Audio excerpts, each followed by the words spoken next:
What it do, what it do? We back with another one Between the Hustle podcast. I'm your host, D Woods. And I'm your co-host, Easy. You know, the podcast here is to come to connect, learn, and be inspired.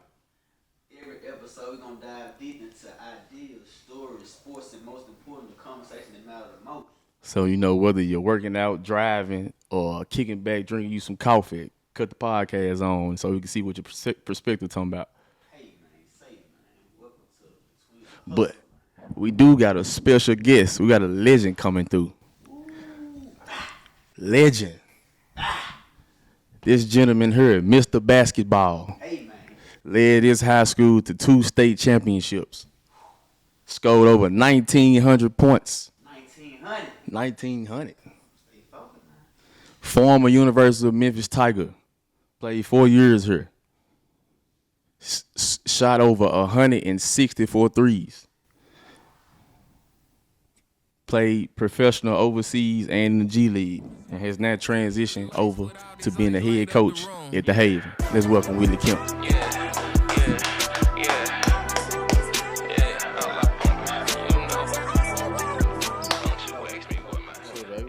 What it do, coach? Not much, man. First and foremost, might want to say, might appreciate for having us here, coach. You know. No doubt, no doubt. First question I got for you, coach. Who inspired you to pick up the basketball? Man, that's been a long time ago, man. Just growing up in Bolivar, Tennessee, that's all we had, was basketball, and we was outside all day. So, outside just chose to pick up a basketball, and that's what I did. Okay, I can dig it. As far as I know, you had plenty of other offers. What made you choose Memphis? Ah, man, that's a backstory, man. My mom was sick at the time. Okay. My mom had polycystic kidney disease. And like I said, I didn't want to go too far from home. So I wanted to stay close to her. And so that's why I chose University of Memphis. You played with the former D Rose too, didn't it? Yeah, that was big for me. Just playing with a number one draft pick, D Rose. Playing against him every single day in practice. It was great for me. How was them practice, coach? Practice was tough. Practice was tough. Playing for Coach Cal gonna be tough anyway. So like I said, we had battles every single day in practice. How did y'all know D Rose was gonna be like who D Rose is now? Like, did you know he was going to the league? Absolutely. Absolutely. I mean, he's coming in. He the number one player in the nation. He's coming in the number one player in the nation. And then like I said, when you playing for Cal, he's going to get the top point guard every year. And so me coming in as a freshman, I started every single game. Led the team to the lead eight, lost to Greg Odom and Mike Conley. So Cal told me that he was recruiting another guard to come in. Mm-hmm. And so he needed my help. And like I said, I'm not a selfish guy.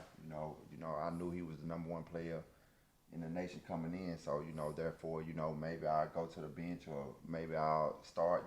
I didn't really know. I didn't really care. I just wanted to win. We was grateful enough to get him to come to the University of Memphis and made it to the national championship. I dig it. So how did you get the mindset to you having another point guard coming? Mm-hmm. You used to being a starting player that all your teams you ever played for. Starting from AAU, Little League, coming all the way up. It was tough. It was tough at first, but again, I'm about winning. And like I said, I knew he was the number one player in the nation. And so like I said, Cal said, if we can get him, it's a possibility that we can win a national championship. And it can be great for all of us. So with y'all wanting to win the national championship, was it tough to get everybody to buy into that? Because you got a lot of kids that want to be the man.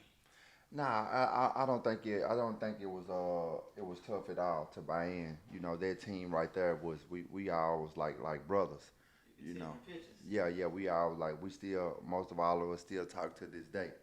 And so like I said, it wasn't hard at all. We all that team, everybody played together the year before D Rose came. So he was only the main addition to that team. And so just getting him, everybody else was already locked in. And once he came, he locked in, and man, we just took off. How did Coach Calipari shape your mindset too? Oh man, the first week I wanted to go home.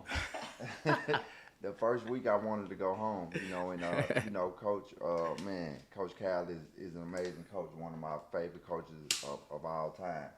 He want to see if he can break you down. Hard-nosed coach. Man, hard nosed. He want to see, if he can break you down because he wanna make sure he can depend on you, in those close games, deep in the tournament or whatever it may be.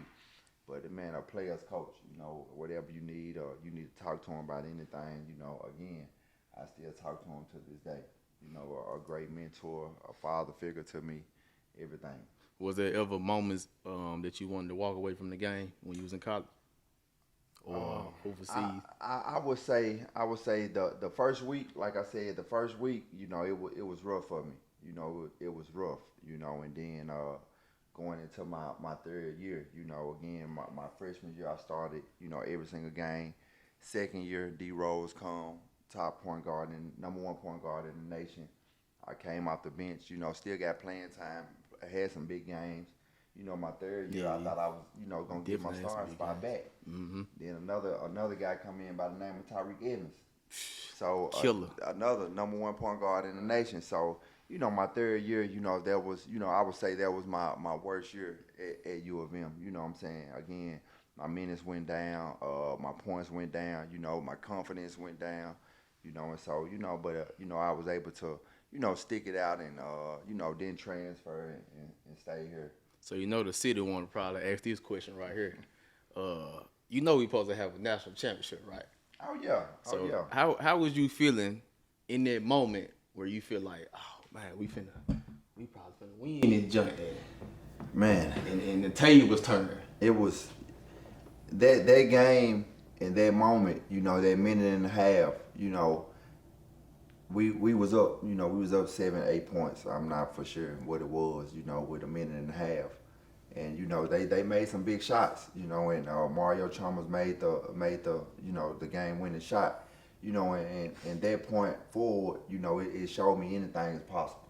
You can't give up in the game or in best. Anything can happen. Until that clock says zero. Until that clock says zero, anything can happen. I thought we won it. We did too. Yeah, the city thought we won. Everybody thought we won it, man, and for that to happen, man, it was unbelievable. And it's just basketball. It's life. Anything can happen. You know what I'm saying?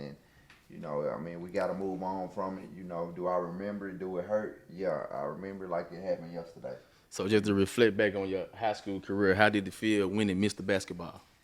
It felt good. It felt good. I was up for it 2 years in a row. The first year, I lost to Thaddeus Young, Mitchell High School. Shout out that. Yeah, NBA vet, one of the best to come out of Memphis. Lost to him. Then I come back, then I win it. You know what I'm saying? So that kind of like motivated you to like put a chip on your shoulder. Yeah. It was, man. It was in high school. I was different. Mm-hmm. You was. Yeah. And, everybody was that. different. Yeah. So if I had the mindset in college that I had in high school, what I'm saying, I've been a different person. What I'm saying, it all changed. Once I got to college, starting, then not starting, then minutes going down even more. But in high school, everybody know.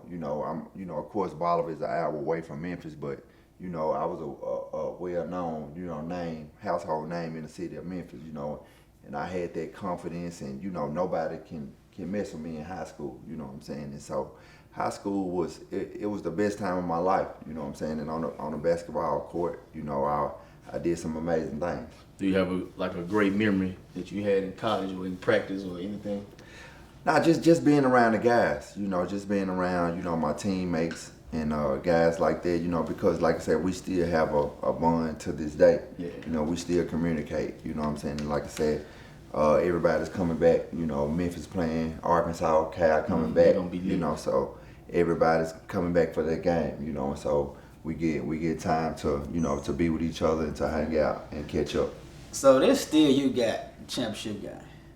Big time still. They thought the game was over too then. I mean, you gotta explain. What game we talking So about? we're talking about the Riley Egypt game. I ain't go to the game. I watched it on TV the whole thing. yeah. Great game, the whole way. Riley Egypt want to stall the ball. Coach Allen on his phone. You know, we play with Coach Allen. Yeah, Coach Allen. So you know, he run that 1, 2, 3, pass, cut. Willie got the steal. Changed the whole momentum in the last minute of the game. Again, like I said, high school Willie Kemp was different.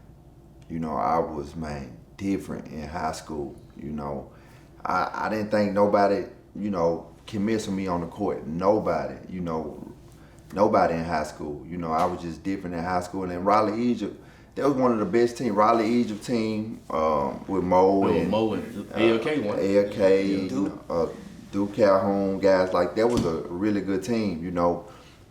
Mitchell with that, but we always was able to get over that hump, with the Memphis teams. Mm-hmm. Like I said, we had some pretty solid players out in Bolivar, so we was always able to get over that hump in high school. So Will, I didn't know that you would drive from Bolivar to Memphis to play AAU growing up. We all played with Coach Frank Harris, and we always saw each other in the nationals. A lot of people don't know what position you used to play when you first started off. They think you always been a point guard. No, not at all. I played the 4, and my guy Gerald Reed played the 5. So we was the 4 and the 5. And to answer your question, driving to Memphis, at a younger age, I used to play middle school basketball out in Bolivar, and I would leave at halftime, to make sure I got to Memphis on time, and so, they would meet me in Somerville, which is halfway, and, I started coming when I was 11, and I played all the way up till I was 17, coming back and forth to Memphis. It was good for me, and I think that's how, I got known throughout Memphis and also throughout the nation. So let's transition to the professional level. I know you went undrafted. You went to the G League, played for the Dakota Wizards. How was that playing with them? It was good. That was my first year out. But Dakota.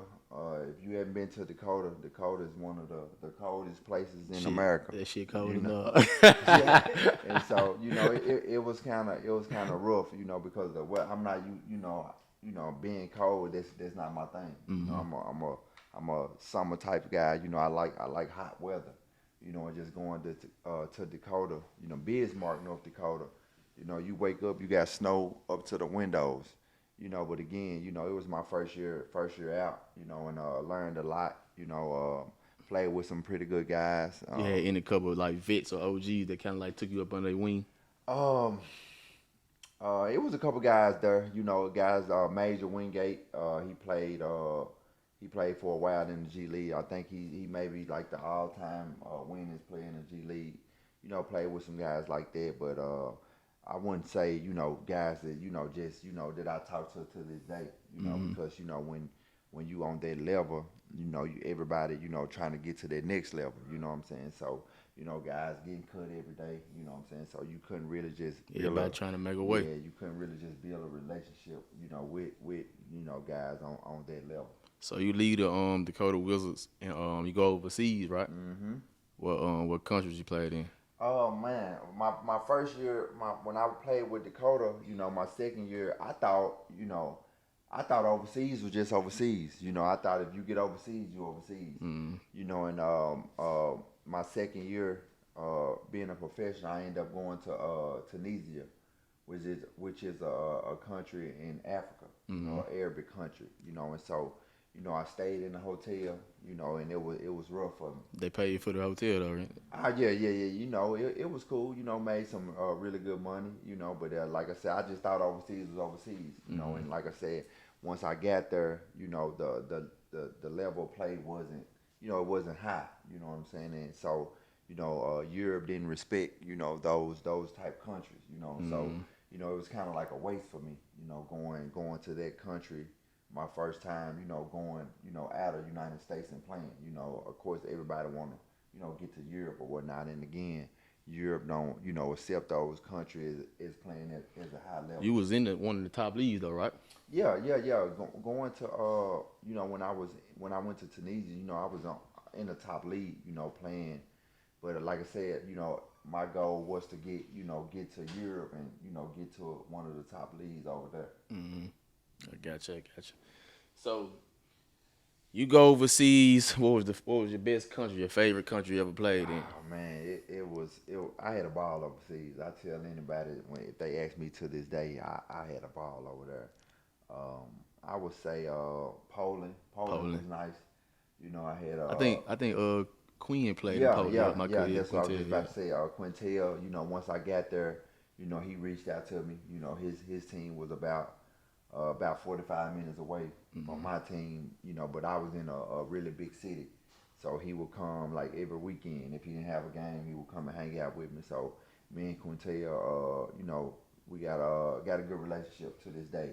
Just from going over there and playing in Poland. Yeah, that's family. Yeah, and so like I said, he was one of the top guys in Poland. And to this day, his name's still big over there. So, just to be over there, he looked out for me. You know what I'm saying? And so we had some good battles over in Poland. So how many years did you play overseas? I played overseas for 10 years. 10 years. 10 years overseas. That's lit, that coach. That's a long time. Yep. You're trying to keep your body healthy. Gotta stay in shape. Oh man, you see me? They hurting right now. I know they don't give you the proper treatment. I know you gotta take care of your body yourself. Yeah, they take for the most part they take good care of you. But like I said, I had a really good career overseas: Poland, Romania, Cyprus, Slovakia, just a few countries to name it. And stopped playing in 2020. But again, I had an amazing time playing overseas. I got you. So yeah, you leave overseas and now you transition into coaching. I think where you was at the grad assistant at University of Memphis. How was it coaching up on the Penny? It was great. Again, like I said, if I can, still be playing ball, I'll still be playing ball. But, fortunate enough, I had a bad car accident, when I was home, just for the summer, and I broke my hip. So that's really why, I stopped playing ball, and so, like I said, I wanted to, get into the next phase, and which was coaching. And like I said, I was fortunate enough to go over there with Coach Penny. Shout out Coach Penny Hardaway. Man, learned a lot. One of the best coaches to do this thing, coaching wise on the college level. Learned a lot from him. Coach Larry Brown was there. He coached my favorite player there. Yeah. Avo. Yeah, Rasheed Wallace was there as well. And so like I say, learned a lot from those guys. So how is it going from coaching with college guys that's built different, then transitioning to high school?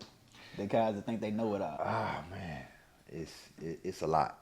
It's a lot. But like I said, coaching, on this level, a lot of these guys, I'm at a public school, which is Whitehaven, which is predominantly black.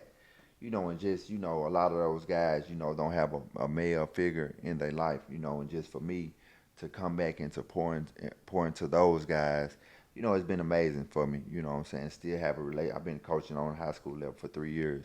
Still have a relationship with guys that I coached my first year, and so, man, like I said, just, man, making sure, showing those guys the ropes, showing them how to be young men, because those guys are going to be fathers one day.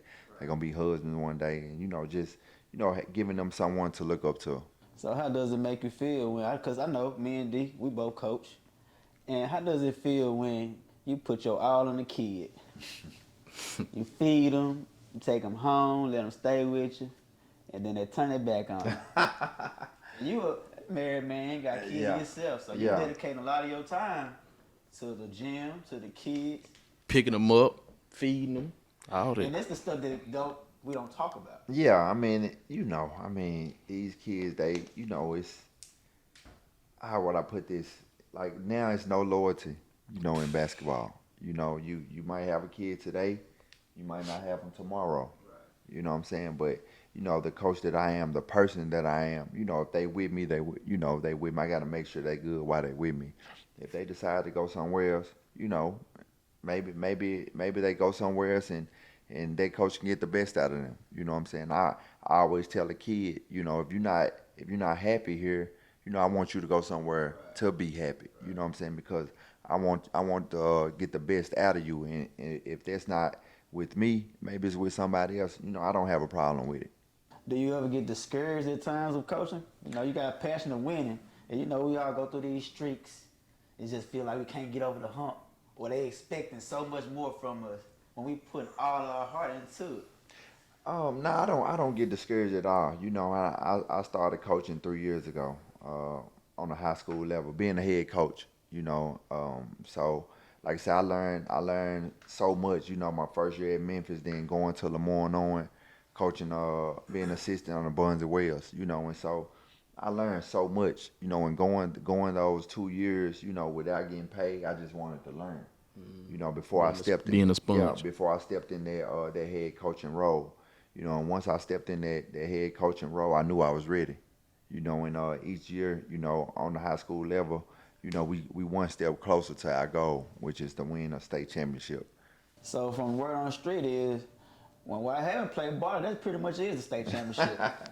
Yeah, you know, we played Barley twice last year. You know, shout out to Barley, shout out to Coach Rhea. You know, doing great things out there. Got a great team. You know, and like I said, you know, I'm still new to this.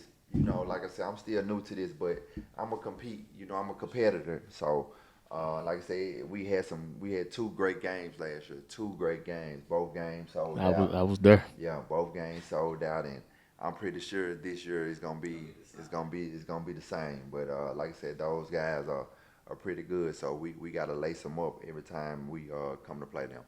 So let's dive into what is it, Beyond the Game 901? What's your mission with that? Explain what's going on there. Well, beyond the game, you know, that's I started when I started training kids. You know, and so there was, you know, I always wanted to do something with basketball. You know, whether that's coaching, marketing, you know, find whatever it may be, I wanted to do something with basketball. So I started a training company. Had guys like Jeremy Hunt, Taylor, you know, also helping me with the training. So we started Beyond the Game just to give back to the kids. I know you just threw one of the dopest 101 tournaments too in the city too, then. Yeah. That was you know, that was called Think It's a Game. You know, because you know, like I said, a lot of guys, you know, claim that they're a guy. Yeah, they do. So we wanted to, you know, me and my team, we wanted to bring something back to the city of Memphis, 1-on-1. Man, it was a lot of good players that Man, you did your thing with man, I appreciate it. You did your thing with that one, sir. Yeah. So it was a great event. You know, a shout out to the guys that came. You know, again, it's just building that platform. You know, so like I said, next year, you know, we got some really good sponsors that want to get behind us, and it's gonna be even better this year. You know, when you hosting something or you having something where nobody has to pay a dime to get in, but if you win, you get $5,000. You know, so it was amazing. You know, it was good for the city. You know, it was good for the city. So how was it coaching up on the you say Buns and Wheels, right? Yeah, how was it coaching with Buns? It was awesome. It was awesome, man. Shout out to my guy Bunzy. You know, now he's at Georgia Tech. You know, doing his thing up there with Coach Damon Stoudemire. You know, Bunzy, he let me have a voice. Yeah, let you be heard. He let me have a voice. You know, and that's how I knew I was ready. You know, being over there at Lemoyne, that's how I knew I was ready. You know, I was over there for 1 year, then got the call to go to Whitehaven. So being up on the Buns and he letting you have a voice, how important is it for you to be a head coach to let your assistant coach have a voice?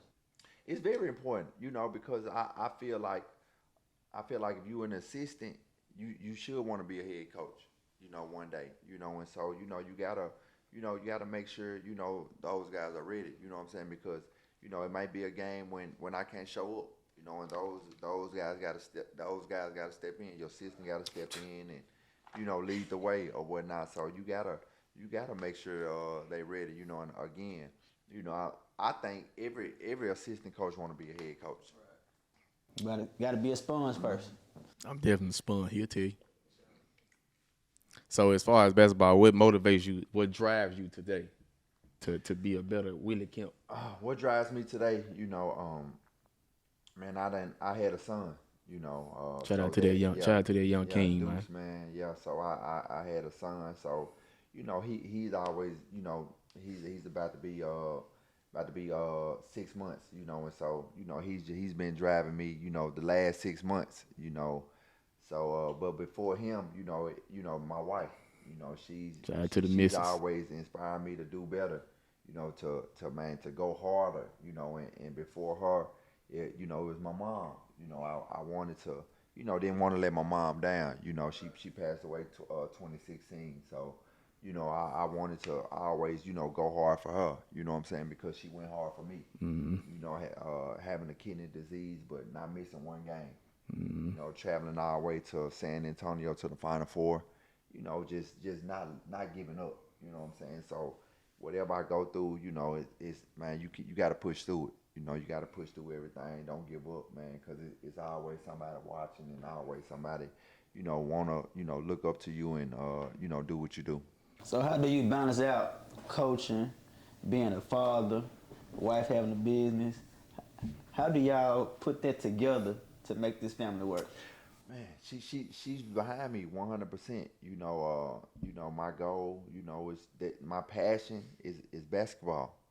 And her passion is, teeth. You know what I'm saying? So, we behind each other 100%. And whatever I'm doing, she's behind me 100%, and I'm behind her 100%. And so, if my goals, she wanna see me do well. So I've been married 3 years. How's the marriage life for you? It's been great. I tell everybody, it's what you make of it. Oh, I just said it on the last episode. Now. I just said it on the last episode. Yeah, Now. I just said that. Now. I tell everybody, man, it's what you make of it. It's me and my wife, we don't go to bed angry. We always, talk things out, but we don't argue. We try not to argue about, small stuff. You know what I'm saying? But again, it's what you make of it, man. How did you know that she was the one? Oh man, I actually knew she was the one when I had my wreck. Man, I broke my hip. I had to learn how to walk again. And she was right there with you. Man, she was right there with me, man, every step of the way. Man, come on now. Every step of the way. And so, I just knew she was the one. She didn't question me, I ain't question her loyalty or nothing like that. Man, she was there for Willie Kemp, not Willie Kemp, the basketball player. Yeah. You know what I'm saying? And so she was just, man, every step of the way, for a whole year, she was right there. So with you having the son and you having the accolades that you have, are you gonna kind of push him in that direction or let it come natural that you gonna play a sport or you gonna do? I wouldn't. I'm the type of father where I'm not gonna push him like you gotta play this your sport. You know what I'm saying? And I think me being a basketball coach, he's gonna be in the gym. Anyway, Yeah. You know what I'm saying? So I think that's something that he's gonna do. And then like I said, I'm gonna let him venture off in other sports. Whatever he loves to do. And again, if it's not sports, it's not sports. Mm-hmm. But if I'm in the gym every day coaching, he's with me. I'm pretty sure he's gonna, want to play sports. Did you play anything else other than basketball? I played football. I was out there for probably about a week or two. What position you play? Man, I was quarterback and defensive back until they hit me too hard. And I said, man, I gotta. Yeah, it's over with. I said, I gotta go in the gym, man. I ain't know it was like this. Yeah, it's over with. Let me go and pick this basketball up. up. I had to go back in the gym. Yeah, I said this ain't for me. So I decided to go on and play basketball. What advice would you give young hoopers that's trying to make it big? Man, work on your game. Mm-hmm. Because like now you have all the tools. When I played, I'm pretty sure when y'all played, we didn't have all these trainers and these pop-ups and man cone. Like when we just went and hooped. We just went and hooped, and if we worked on our game, we working on it ourselves. And go back to when I was in college. Just didn't work on your game. I don't know if we just was that good, but we didn't really work on our game. But now, man, these kids got access to everything, man. They in the gym 24/7. They got all type of trainers. So, man, just work on your game and every day. You shouldn't skip a day, working on your game. What do you have to say about parents that think just sending their kids to train is supposed to develop their game? Oh man, And then getting the game and it's not transition. You wondering why? Because you going against this pop-up defender that's not moving, that's not a human. It's crazy that you say that, and I don't know what coach it was. Maybe with Coach Simpson from Houston. It was somebody I seen just a couple of days ago, and they was like, about training. They was like, nah, they need to play some 5-on-5 basketball. Yeah, they said they need to, that's how they work on their game, playing 5-on-5. So, it kind of different. It varies from, it just depends on what type of person you is. It's the best of both worlds. You can work on your game and also train. So, we got a big season coming up with the Haven. Respect the Haven, man. Respect the Haven, man. Respect the Haven, man. What's the challenge that you see this year? As far as like, what's the big thing you see for this year? I see everybody coming for us. Feel like it's a target on the back. Yeah. With us, us making it to the semifinals of the state tournament, one game away, and the team that won it, we beat them last year. So, just everybody's gonna be, coming for us, and so we gotta be ready for it. We gotta be ready. We got a pretty tough schedule. We playing some of the top teams throughout the nation, not just the top teams in the state of Tennessee. We playing some really big teams. And so, I think my team is ready. We're gonna put the work in, to be ready for those games. And it's only one goal. And that goal is to win the state championship. And we're gonna work out tail off to win that state championship. Is there anything else you think you would? Well, how we go back and say, "Man, I wish I could have did this better." Is there any moment in your life you feel like, "I wish I could have did that better," or you feel like everything is a growing situation? Just when they hear Willie Kemp, what you want them to remember you as? I think everything is a growing situation. What you just said, but coming to Memphis, I never said this on camera. My mom, she did not want me to come to Memphis. Why not? I mean, Memphis was, it's the considered slum. bad. It's the slum. Yeah. So just be honest, it's the slum. Yeah, so she, I'm gonna show you guys. I got a picture. I just found it the other day when I signed to go to Memphis. She was on. She didn't talk to me for 2 weeks. Because you committed to Memphis. Because I thinking I know it all. What other offers you had beside Memphis? My 5, your top my 5 5 that I got it down to was Memphis, Kentucky, Arkansas, Alabama, and Tennessee. Those was my 5 schools. My teammate Wayne Chisholm, about a month before I committed, he committed to University of Tennessee. Wayne Chisholm played with my partner, what was it, Tyler Smith? Yeah. So Wayne committed a month before me, and most of the small towns in Tennessee are UT fans, and so everybody in my town, where I'm from, Bolivar, Tennessee, is a UT fan, and like I said, my mom, she didn't want me to come, to Memphis because of the situation, everything that's happening in Memphis. She wanted to make sure, I was, safe. Any mother would, what I'm saying? But I thought I knew it all, what I'm saying? And again, basketball-wise, if I can do it again, basketball-wise, I would have committed somewhere else, what I'm saying? But, with the friends and everything that, to this day, you build that relationship. Relationship, I wouldn't change that, but I'm strictly talking about basketball. If I can, do it all again and just strictly about basketball, probably would have went somewhere else. So what would you like to, Willie, when they hear the Willie Kemp name, what would you like to be remembered as? A great dude, man. A great man, man, giving back, I always try to, give back, to the next people in line, always, just it's about giving, it's better to give than receive, and so, man, I'm just about, man, just making sure, everybody good on all levels, man, just, man, giving back to our future kings and queens. I can dig it. So, Right now, everybody know you I being can dig it. the GOAT. Basketball guru. What's one thing that people don't know nothing about Willie Kemp? One thing people don't know about Willie Kemp, man, I'm actually a shy person. You know, I don't, the cameras or just in the limelight. I'm never, that's really not me.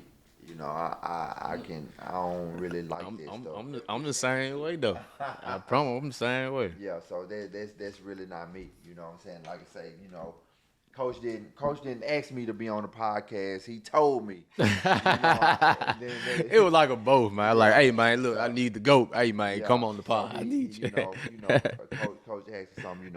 I always got to come through for him. You know what I'm saying? And so, like stuff like this is really not my thing.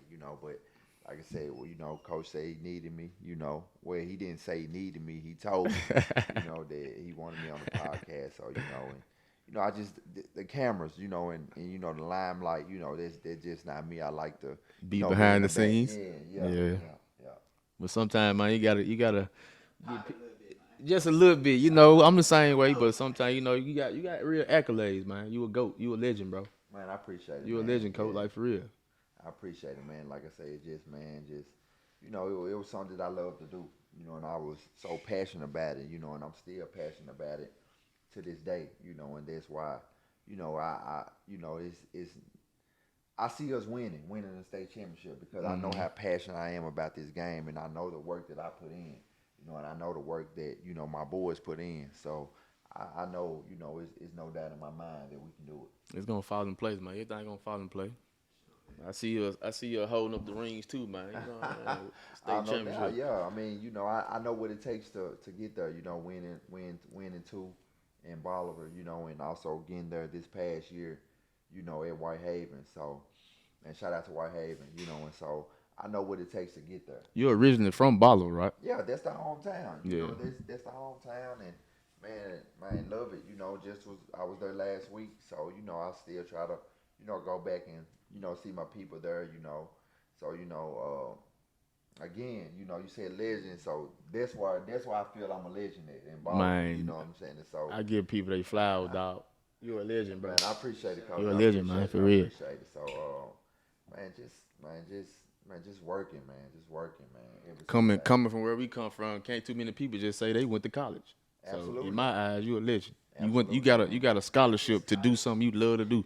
Not just college, Division One. Yeah. And then play continuously after that. And like I say, it's so hard to, now I feel like it's hard to get to that D1 level. Oh yeah, most definitely. With all Definitely. these NIL deals and this transfer portal, it's hard. And again, I had 6 seniors last year on Whitehaven.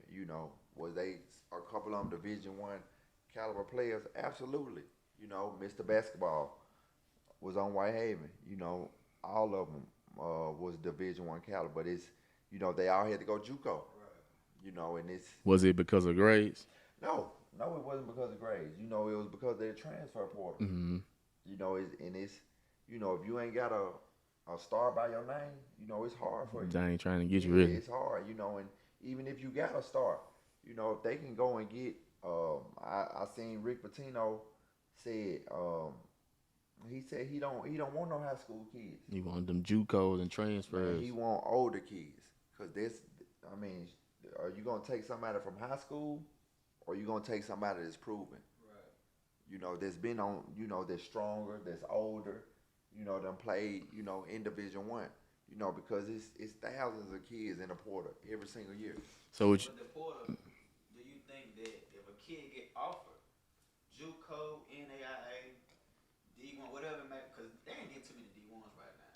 But if they get offered, do you think they should go and commit or still weigh their options out? No, I think you should go ahead and commit, because like I said, like right now the transfer portal ain't open, but soon that season end, man, you got thousands of players that's Division One, Division Two, they in their portal. JUCO, they in their portal. So I think if you ain't got no star, if you ain't got multiple offers, I think if you got 2 to 3 offers, you got to go ahead and commit.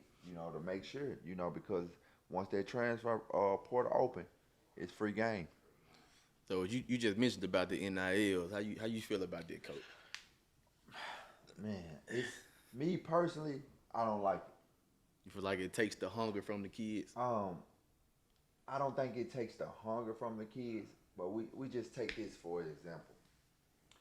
If me and you on the same team, Coach, and you averaging 20 points, Mm-hmm. I'm averaging 5 points, but I'm the defensive stopper on the team. Right. I'm going the team best player every game, but you got the name though. You the main piece. But I don't got the name. Yeah. You got the name. And they pay me more. You getting 1.2 million. I'm getting 15,000. That creates conflict within the team. There you go. So that's where it come in for me at. You know what I'm saying? I think it should be everybody, should be, getting sort of kind of the equal amount. You know what I'm saying? Because these numbers they throwing, boy. Ah, man, it's unbelievable. I'm trying to see if I got some eligibility left, Coach. I don't know if you've been involved in it or you really know, but man, it's some of these guys, they don't want to leave college. I wouldn't either. Yeah. You don't get that same money in the NBA. Absolutely. You might do. I wouldn't either. You're not gonna get it unless you're a top 5, top 10 pick. So do you think some of the money that these kids get with NIL makes them uncoachable? I don't think it make them uncoachable, but it gives them an edge because most of these kids are making more money than the coach. So now it's like you can't even hear the coach because it's like I get paid more than you. Yeah. So it's like that's another conflict. And especially the assistant coaches. Oh man. Like I said, and assistant coaches, man, the program wouldn't go on if it weren't for them. Mm-hmm. And mostly all the high major, Power 5 schools, most of the kids are getting paid more than the assistant coach. So that's crazy to me. You know what I'm saying? But again, the kid, we did a lot, for our university, for our school, or whatever it may be. Do I think the kids should be getting some? Do I think we should have got some? Absolutely. Man, absolutely. That would have helped out a lot. Yeah, but I don't like it. If I'm I don't like if a kid getting 1.3 million and then you got this guy over here. He doing all the things. Yeah, he doing all the dirty work. Yeah. But he getting 10,000. And I done seen it. He the junkyard dog. He need to be getting paid at 1.3. And I done seen it, and it brings conflict within the team. You know what I'm saying? And so, I think everybody should be getting, quite a good amount because again, these universities make so much money, off these kids, off their name, So I think, everybody should be getting paid. Well, you ain't thought of it. Appreciate you getting on the show for it, Coach. Oh man, anytime, man. I love what you guys are doing, man, and I'm tuned in, man, and I'm excited, to watch you guys in the future and watch you grow on this platform. And like I said, man, I want to also give you guys y'all flowers, because a lot of guys don't have, the balls to step out and do something like this, especially in our city, and what you guys doing it, man, salute to both of you guys, man. Salute to both of you guys. Well, here you have it, man. Another episode of Between the Hustle podcast with your D Woods, E, and Willie Kemp. Rap ain't pay for nothing, I got this shit here off of. Yeah. Tell them pull up to the block, you trying to shop, bitch, we got